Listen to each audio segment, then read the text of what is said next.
Hey y'all, I am working in my office and I am working on my list of what I usually pack and do when I travel through airports.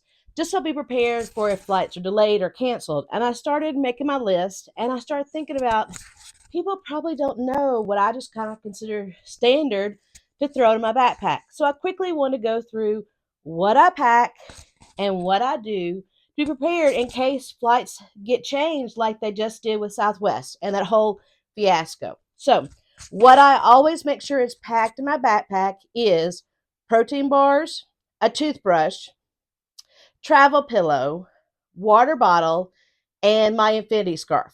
Now, let me explain why I do those things. Protein bars I pack because if a flight gets delayed, there's sometimes they'll say, "Oh, if you can go make this flight, then you can."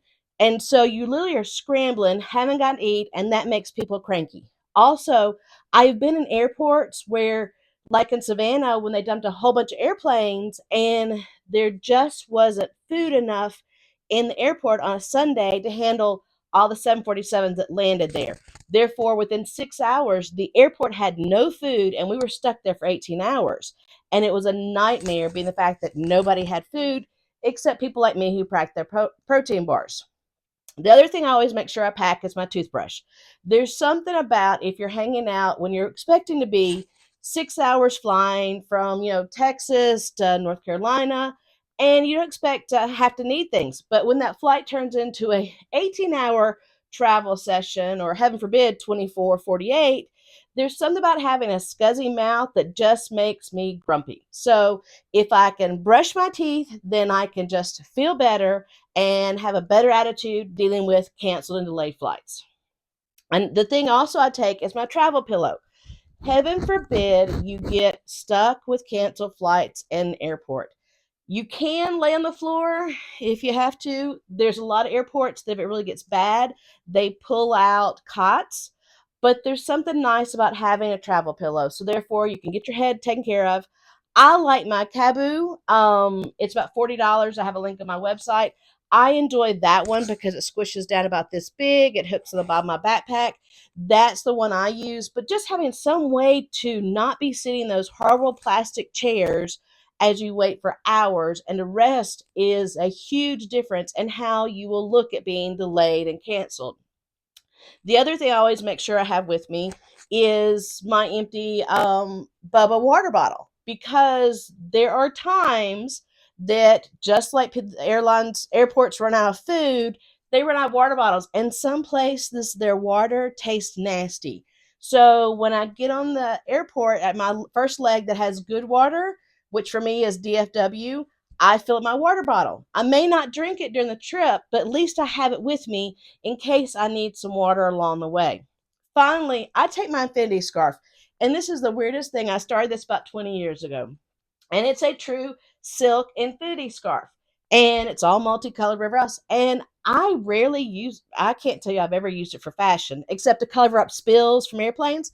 I usually actually use it as a blanket. I use it when I have to go running between airports and places to cover up from rain, and it squishes up to about this big. So it's the perfect size for me to shove in my backpack, and it takes up no room in the bottom. But if I am stuck in an airport and airports get chilly, I've got a blanket to cover myself up with.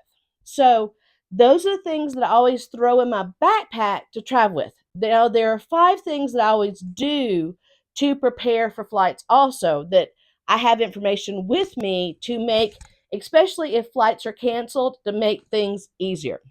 The first one is if I use a travel agent, I have their phone number with me, usually their cell phone, their WhatsApp, whatever else.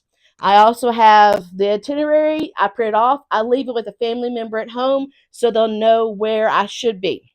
Then I go ahead, actually, this is kind of funny, and I book a rental car in a location like Chicago or JFK that are notorious for being delayed. And so I'll book a rental car so that if I get delayed or canceled, I've got one. I also make sure I have the number of the hotel where I'll finally be. And I also make sure I have the special airline number that it's associated with my status. So, like for me, my American Airlines Platinum. Now, Why do I have these things?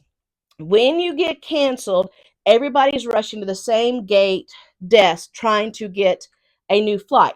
And the fact of the matter is that there's only one or two people standing there and they only can go so fast. So I've learned when I get canceled, the more people in the world who can help me be rebooking at the same time, the more likely I'm actually able to get my bodies on a seat.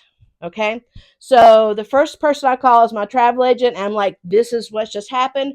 There's many times that they already know that it's happening. So they're more prepared to help me. And I have them looking for new alternative flights so that they can get me on a plane as quick as if I'm staying that long. Same thing with the itinerary I leave with somebody at home.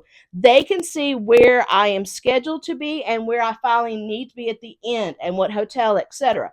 They can help me get online and start trying to figure out also if they can get me alternative flights. I go ahead and there's certain, like I said, Chicago, New York. I go ahead and book a rental car because the way the rental cars companies work is that you've got until the time you're supposed to pick up that rental car to cancel it. So if I know I'm supposed to be landing in Raleigh, North Carolina at 3 o'clock, but I've got a 11 o'clock layover in Chicago. What I'll do is I'll book with Enterprise. That's my favorite rental company. I'll book with Enterprise that I will pick up a car in Chicago at 4 o'clock. Okay, follow me? So the reason I do that is that if I make it to Riley and I haven't gotten delayed or canceled, I just call Enterprise and I cancel that rental car. But if heaven forbid there's a storm in Chicago, which happens, then I will have a rental car. It might not be ready for me at 1 or 2 in the afternoon, but by 4 o'clock, my rental car will be waiting for me. So I have one assigned to my name. And if there's a place I need to get, I always go ahead and book myself a rental car. It's that backup plan B and plan C that helps you get over the stress when you get canceled. Another thing I do is I make sure I have the number of the hotel at the end where I'm supposed to be. Especially since COVID, many hotels are now saying that their front desk closes like at 2, 3, 4 in the morning and doesn't open up back till 6. So one thing will happen is like just happened to me recently was that my flight that should have been at 4 o'clock in the afternoon, I didn't get in there till 3:15 in the morning because they knew I was coming. They actually left me a key card inside a flower pot outside the front entrance so I could get in to my room. Um, the other thing is that if you know early on you're going to get canceled out and no way you're going to make your first night at the hotel, I have been known to call the hotel and plead for them not to charge me for that first night, that I am going to come and it's not my fault. And a lot of the bigger chains will actually go ahead and be nice and not charge you for the first night if you're not going to get there till the next day because you've gotten delayed because of flights.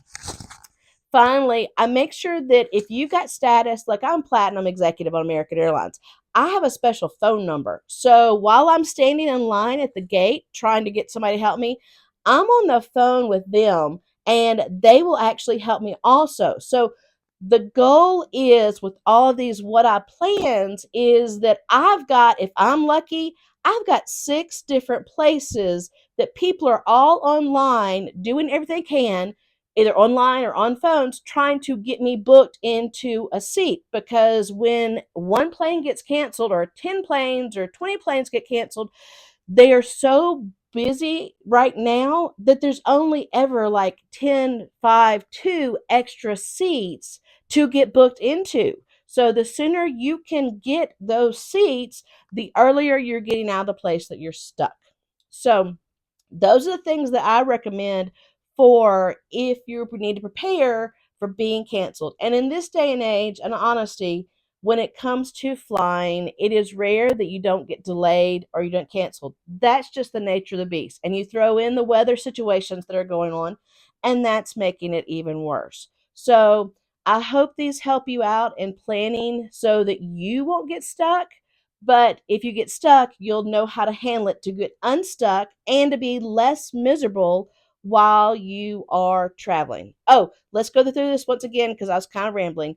To prepare for when you need to fly, I always make sure I got my travel agent's phone number. I've got the itinerary of my flight left at home with somebody. I've got already a rental car booked and waiting for me at the layover locations. I have the number of the hotel where I'm going to be, and I have the number of the airlines for my status with the airlines so that they can give me better service. Anyway, so I need to get back to my list, and I just want to pop in and share my thoughts. Have a good day.